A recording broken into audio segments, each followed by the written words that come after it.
जय हिंद दोस्तों। मैं रजा आपका स्वागत करता हूं अपना चैनल रजा अकेडमी पर। मैं आशा और उम्मीद करता हूं कि आप सभी अच्छे होंगे, स्वस्थ होंगे, मस्त होंगे। तो आज के इस वीडियो में हम भूगोल का एक महत्वपूर्ण टॉपिक संसाधनों का वर्गीकरण पर चर्चा करने वाले हैं। संसाधनों का वर्गीकरण तीन भागों और तीन आधारों पर किया जाता है। जिन जिन आधारों को हम इन तीनों आधारों को हम समझेंगे नहीं बल्कि चार आधार पर। ऐसे तो मुख्यतः तीन ही माना जाता है, लेकिन एक और है जो विकास के स्तर पर है। तो हम इन सभी चीज़ों को इस वीडियो में समझेंगे।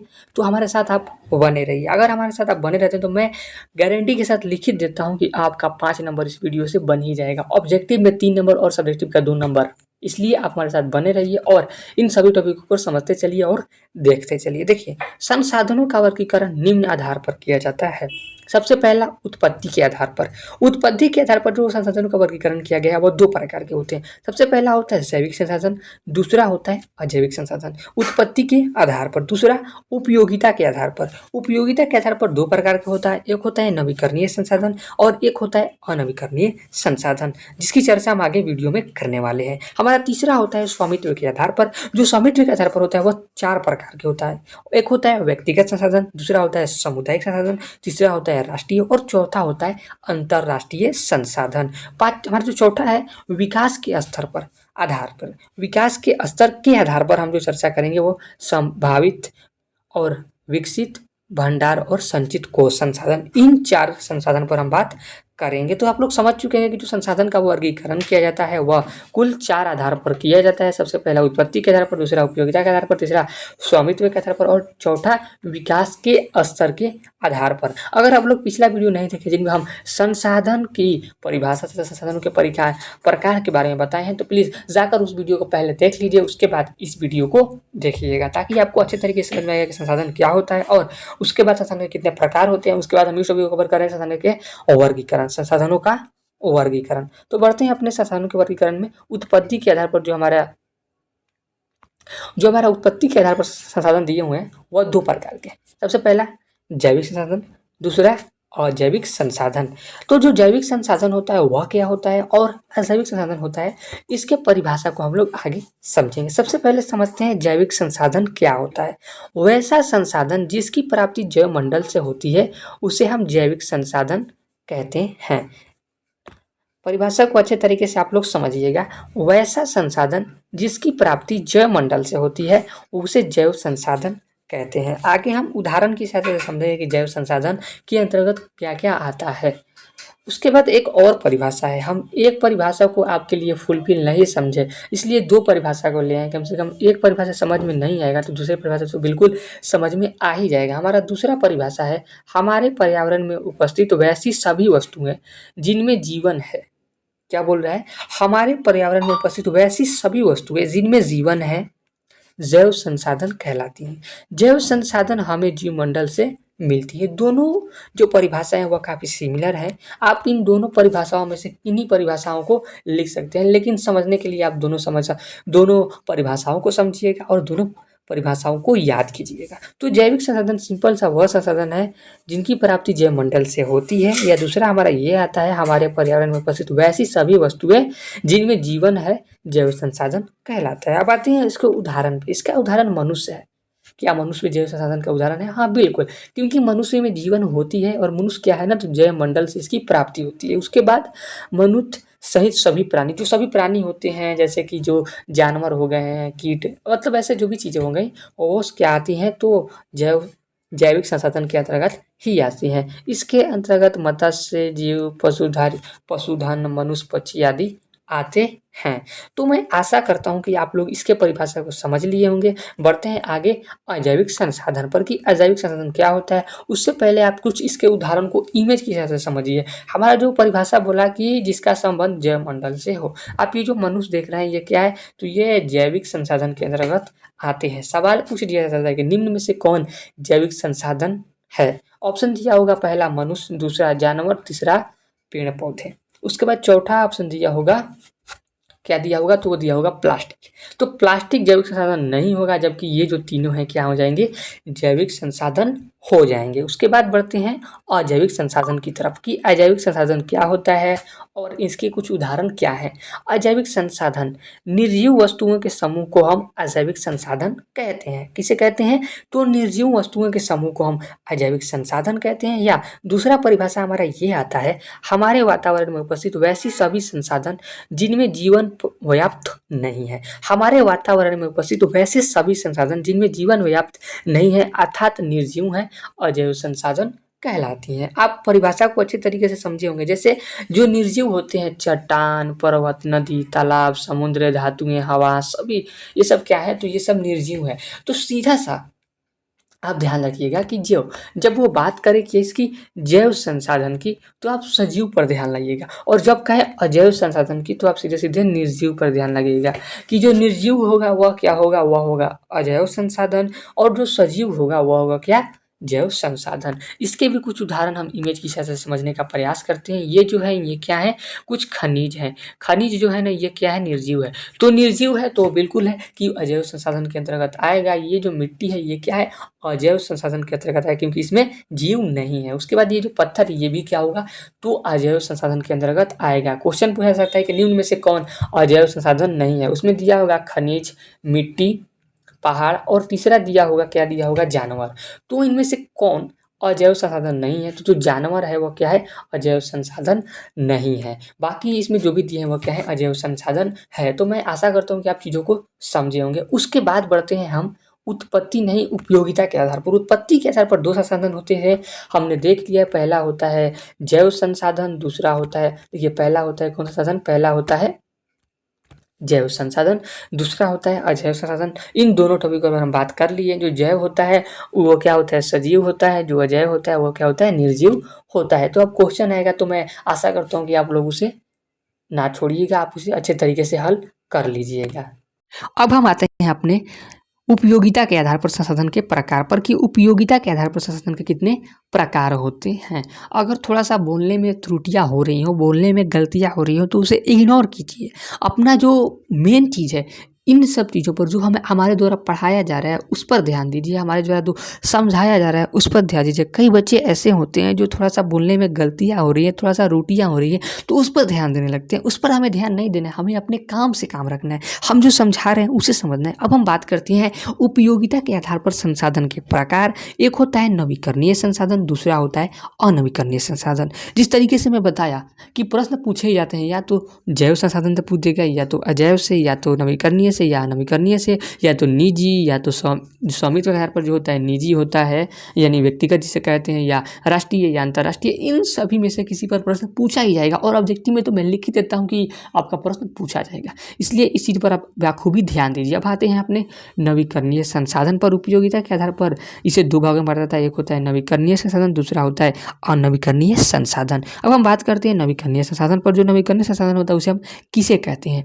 वे संसाधन जिनका उत्पादन एवं उपयोग बार बार किया जा सके तथा जिनकी आपूर्ति आसानी से संभव हो, उसे नवीकरणीय संसाधन कहते हैं।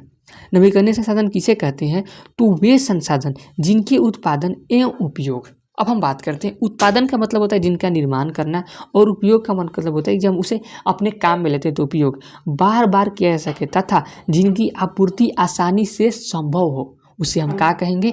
नवीकरणीय संसाधन कहेंगे। आगे हम उदाहरण की सहायता से समझेंगे। जैसे परिभाषा हमारा ये बोल रहा है कि वह संसाधन जिनका उपयोग हम बार बार कर सके, जैसे कि हम एक बार किए तो उसे हम बार बार करें। अब यहाँ पर क्या होगा कि जो ये पवन चक्की है जिसके द्वारा पवन ऊर्जा का निर्माण होता है, विद्युत ऊर्जा का निर्माण होता है, तो ये हम एक बार किए उसके बाद दोबारा भी कर सकते हैं। लेकिन अगर हम जो थर्मल प्लांट होते हैं जिसके द्वारा कोयला से ऊर्जा का निर्माण, विद्युत ऊर्जा का निर्माण होता है, हाँ, तो जो थर्मल प्लांट होता है उससे जो कोयला का निर्माण होता है ना, तो उसे हम क्या कर सकते हैं? तो उससे अगर हमारे पास कोयला रहे तो उसे बार बार निर्माण कर सकते हैं। लेकिन अगर कोयला ही ख़त्म हो जाए, लेकिन कोयला तो क्या है? तो कोयला हमारे प्राकृतिक में एक नियमित रूप में दिया है कोयला फिर हम लोग निर्माण नहीं कर सकते हैं, उसे निर्माण होने में कई करोड़ों वर्ष लगते हैं, जिसके कारण वह क्या है, तो वह अनवीकरणीय संसाधन है। उसे हम एक बार उपयोग कर लिए तो उसे दोबारा उपयोग नहीं कर सकते हैं, लेकिन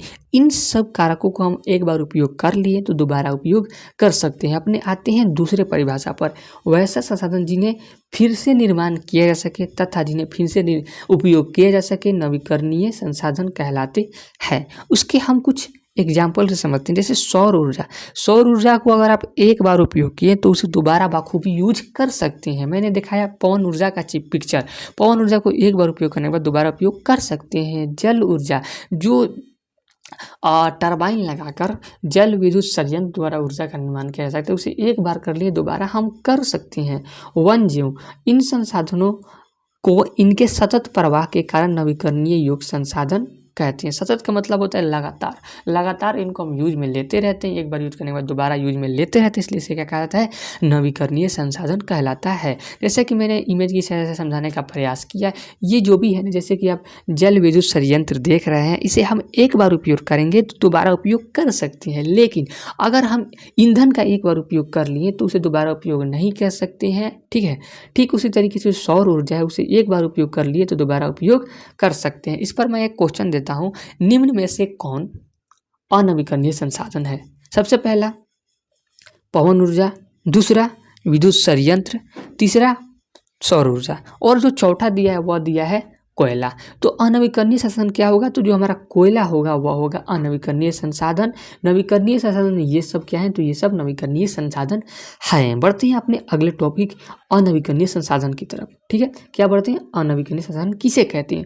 वे संसाधन जिनका भंडारण सीमित हो, ध्यान दीजिएगा, वे संसाधन जिनका भंडारण सीमित हो अर्थात जिनका दोबारा निर्माण ना किया जा सके उसे अनवीकरणीय संसाधन कहते हैं, जिसे मैं पीछे ही बताने का प्रयास किया। सौर जो ऊर्जा है उसे हम भंडारण उसका सीमित नहीं है, उसे एक बार किए दोबारा आज किए कल भी उसे उपयोग कर लेंगे, लेकिन जो मैंने बताया ईंधन होता है, क्या उसे दोबारा उपयोग हम कर सकते हैं? क्या यहाँ पर ये जो ईंधन निकाला जा रहा है, एक बार अगर इसे गाड़ी में डालकर उपयोग कर लिए, उस ईंधन को फिर दोबारा उपयोग करेंगे? नहीं करेंगे। क्या कोयला को एक बार जलाने के बाद दूसरा उसे दोबारा जलाया जा सकता है? नहीं जलाया जा सकता है। ये जो विद्युत जो ये हमारे खनिज जो है ना, खनिज पदार्थ जो है यह हमारे प्रकृति में संचित है और यह नियमित रूप से इसे हम ना बढ़ा सकते हैं ना घटा सकते हैं। ये प्रकृति का देन है, जितना दिया उतना ही है हमारे पास। तो ये सब जो चीज़ें हैं ना, ये सब अनवीकरणीय संसाधन के अंतर्गत आता है। उसके एक और परिभाषा को समझने का प्रयास करते हैं। वातावरण में उपस्थित वैसी सभी वस्तुएं जिन्हें उपयोग के बाद निर्माण नहीं किया जा सकता है या उनके विकास अर्थात उन्हें बनने में लाखों करोड़ों वर्ष लगते हैं, अनवीकरणीय योग्य संसाधन कहलाते हैं। जैसे कि मैंने कोयला को बताया, जैसे मैंने खनिज को बताया, जैसे मैंने तेल को बताया, इन सभी को बनने में लाखों करोड़ों वर्ष लगते हैं। इन्हें बनने में कोई एक दिन का खेल नहीं है, इसलिए ये सब अनवीकरणीय संसाधन के अंतर्गत आते हैं। मैं आशा और उम्मीद करता हूँ कि आप लोग उपयोगिता के आधार पर भी संसाधन को समझ लिए होंगे, जिसमें हमारा पहला संसाधन है नवीकरणीय संसाधन, दूसरा है अनवीकरणीय संसाधन। अब बढ़ते हैं आगे और स्वामित्व के आधार पर संसाधन के प्रकार को देखते हैं। स्वामित्व के आधार पर सबसे पहला व्यक्तिगत संसाधन होता है स्वामित्व के आधार पर, दूसरा होता है सामुदायिक संसाधन, तीसरा होता है राष्ट्रीय संसाधन और चौथा होता है अंतरराष्ट्रीय संसाधन। अगर आप इसका नोट लेना चाहते हैं तो हमारे व्हाट्सएप ग्रुप में ज्वाइन होना ना भूलिएगा। और हाँ, आप लोग वीडियो देखते हैं लेकिन यार लाइक नहीं करते, क्यों नहीं करते हैं लाइक? हम इतना मेहनत करते हैं, इस स्लैब को बनाने में मुझे 3 घंटा लगा, कितना 3 घंटा इस स्लैब को बनाने में लगा है। तो मैं जितना मेहनत कर रहा हूँ आप लोग आउटपुट दे ही नहीं रहे। मैंने इनपुट लगा रहा हूँ लेकिन आप लोग आउटपुट नहीं दे रहे, इसलिए आप वीडियो को लाइक करें तथा चैनल को सब्सक्राइब करना ना भूलिएगा। और अगले वीडियो के लिए आप बने रहिएगा। हमारा जो पिछला वीडियो खनिज संसाधन पे था, खनिज कितने प्रकार के होते हैं, उसके बाद अगला जो वीडियो होगा वो एक नए टॉपिक के साथ होगा। जो भी जितने भी हमारे वीडियो हैं सभी आपका 1 से 2 नंबर और 5 से 6 नंबर, ये जो वीडियो होगा आराम से आपका 5 से 6 नंबर रखा हुआ है। पिछले वीडियो मैंने आपको 2 नंबर का चीज़ करा दी है, 2 नंबर का टॉपिक करा दिया है। तो फिलहाल अब हम समझते हैं कि हमारा व्यक्तिगत संसाधन क्या होता है। हम व्यक्तिगत संसाधन किसे कहते हैं? वे सारे संसाधन जिस पर किसी खास व्यक्ति या निजी व्यक्ति का अधिकार होता है। ध्यान दीजिएगा, वे संसाधन जिस पर किसी खास या निजी व्यक्ति का अधिकार हो तथा इसके एवज में वह सरकार को लगान देता हो, वह व्यक्तिगत या निजी संसाधन कहलाता है। अब हम बात करते हैं खेत की। आप खेत देखते हैं ना, आपके गांव में जो भी आपके नाम पे खेत होगा, खेत आपका निजी है लेकिन उस पर आपका लगान सरकार द्वारा काटा जाता है। आप सुने होंगे कि खेत का रसीद का जाके रसीद कटवा लो, तो जो रसीद कटता है ना वो सरकार द्वारा लगान लिया जाता है। तो ठीक उसी तरीके से आपका जो तालाब होगा, बागान होगा, मकान होगा, ये सब जो चीज़ें हैं ये निजी तथा व्यक्तिगत संसाधन के अंतर्गत आती हैं। तो मैं आशा करता हूँ कि आप इस संसाधन को भी समझ लिए होंगे। अब हम बढ़ते हैं आगे सामुदायिक संसाधन पर कि जो सामुदायिक संसाधन है ये संसाधन क्या होता है। सामुदायिक संसाधन वे संसाधन जो किसी खास समुदाय के लोगों द्वारा उपयोग में लिया जाए, और वे संसाधन जो किसी खास समुदाय के लोगों के द्वारा उपयोग में लिया जाए। जैसे जो मंदिर, मस्जिद और अदर सामुदायिक भवन जो होते हैं ना, वह किसी खास समुदाय के लोगों द्वारा उपयोग में लिया जाता है। ये सामुदायिक संसाधन के अंतर्गत आते हैं। उसके बाद बढ़ते हैं हम राष्ट्रीय संसाधन। राष्ट्रीय संसाधन क्या होता है? आर्थिक या कानूनी तौर पर देश या राष्ट्र के अंतर्गत उपलब्ध सारे संसाधन राष्ट्रीय संसाधन कहलाते हैं। आप परिभाषा को समझिए और इसे नोट करिए। आर्थिक या कानूनी तौर पर देश या राष्ट्र के अंतर्गत उपलब्ध सारे संसाधन राष्ट्रीय संसाधन कहलाते हैं। किसी देश के सरकार या किसी देश की सरकार को यह अधिकार होता है कि वह व्यक्तिगत संसाधन का अधिग्रहण आम जनता के हित में कर सकता है। व्यक्तिगत संसाधन का जो अधिग्रहण है वह आम जनता के हित में वह कर सकता है। किसी देश की सरकार को यह अधिकार होता है। उसके बाद हम बढ़ते हैं अंतर्राष्ट्रीय संसाधन की। अंतर्राष्ट्रीय संसाधन क्या होता है? इस प्रकार के संसाधनों पर नियंत्रण अंतर्राष्ट्रीय संस्था द्वारा किया जाता है। ये जो प्रकार के अंतर्राष्ट्रीय जो प्रकार के संसाधन होते हैं ना, इन पर अंतर्राष्ट्रीय संस्थाओं द्वारा इन पर नियंत्रित किया जाता है। तो मैं आशा करता हूँ कि आप स्वामित्व के आधार पर शासन को भी समझ लिए होंगे। देखिए, अगर मैं मुख्यतः बताऊँ ना तो दो संसाधन, सबसे पहला जैव और अजैव, दूसरा नवीकरणीय और अनवीकरणीय, यही महत्वपूर्ण है।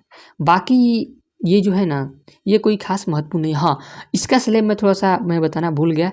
ये जो है ना, संभावित, विकसित, संचित कोष, भंडारण संसाधन, ये थोड़े से बड़े टॉपिक हो जाते थे, तो इसको हम अगले वीडियो में कवर करेंगे, क्योंकि इसका जो संचित कोष संसाधन है ना, ये बहुत महत्वपूर्ण प्रश्न है। तो इन सभी प्रश्नों को और इन सब टॉपिकों को हम अगले वीडियो में जरूर हल करने का प्रयास करेंगे। देखिए, मैं आपको बताता हूँ, ये दोनों जो है ना, ये और ये दोनों क्या है, महत्वपूर्ण है। ये कोई खास ज़्यादा ना ऑब्जेक्टिव और ना सब्जेक्टिव वजह से कोई खास महत्वपूर्ण दायरा रखता है। लेकिन ये जो संसाधन है, आप अगर ऑब्जेक्टिव को हल किए होंगे, हमारे ज्योग्राफी का सेशन चल रहा है, हम लोग सेकंड चैप्टर में, उसमें नहीं, फर्स्ट चैप्टर के सेकंड पार्ट में आ चुके हैं उस वीडियो में। तो आप जाकर ज्योग्राफी का जो हमारा सेशन चल रहा है उसमें जरूर जाके जुड़िए, और अगर आप उसको हल करेंगे तो आपको पता चलेगा कि इससे और इससे बहुत सारे क्वेश्चन हैं, और इससे भी इससे है, लेकिन इससे बहुत कम क्वेश्चन आते हैं। इसलिए ज़्यादा ध्यान आपको इन दोनों पर देना है। बाकी तो आपके ज्ञान के लिए सभी चीज़ों पर ध्यान देना है। फिलहाल हम इस टॉपिक पर, ये जो हमारा विकास के स्तर पर संसाधन का प्रकार होता है, इसके हम अगले वीडियो में बात करेंगे। फिलहाल के लिए लेते हैं आपसे विदा, मिलेंगे अगले वीडियो में। तब तक के लिए धन्यवाद।